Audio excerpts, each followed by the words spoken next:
I guess I just wanted to talk a little bit about um, some ideas behind permaculture, just because I've been learning it. I still don't know anything at all, but I do know a little bit of the basics.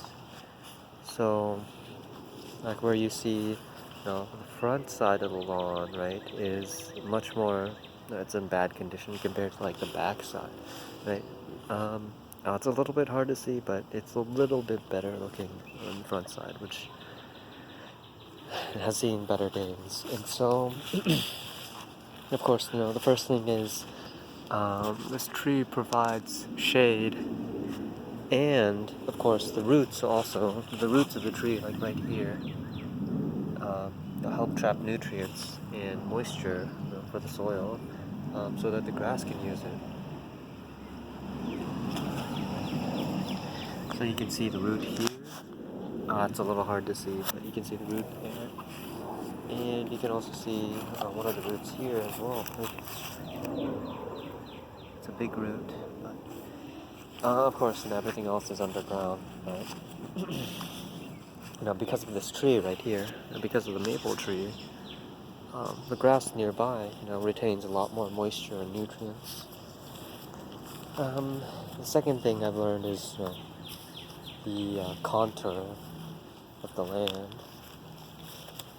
So, like here, you can see the difference in elevation, right? It goes down, so it goes from here and slopes down. So, slopes down like this, and so more water gets trapped down here. So usually, I'd say this area tends to be a lot more like green than the other areas because there's more moisture. And also, I think that's also the reason why the tree's roots go down here too, right? Because there's also a lot of water that gets down there.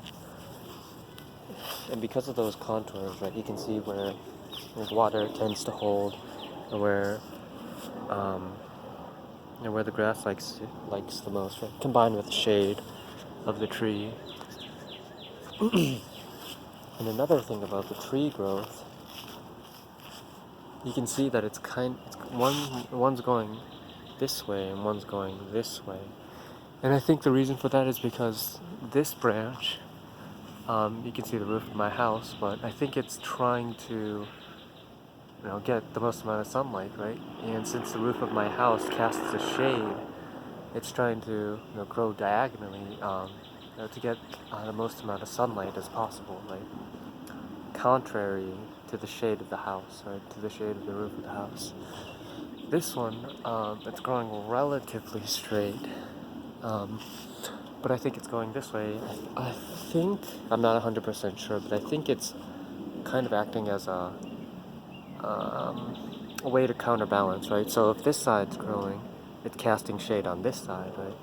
So now this side wants to grow a little bit diagonal to this side, so that it can get more light. So I think that's what's happening here. And then as for the root system, right? Because there's more nutrients, available on this side, right? Because of the kind of like the contour, almost like a swale. This section of the tree gets like a lot more, or it's easier to get more water on this section than opposite sections, right? Just because of the water availability. And I think the reason why there's roots going this way too probably has to do with the fact that it's closer, to this body of the tree. So, that's talking about contour of the land, shade, and water, right? There's also things like wind, wind, which is determined by what things are blocking the wind or what things aren't, right? So like the house is blocking certain parts, which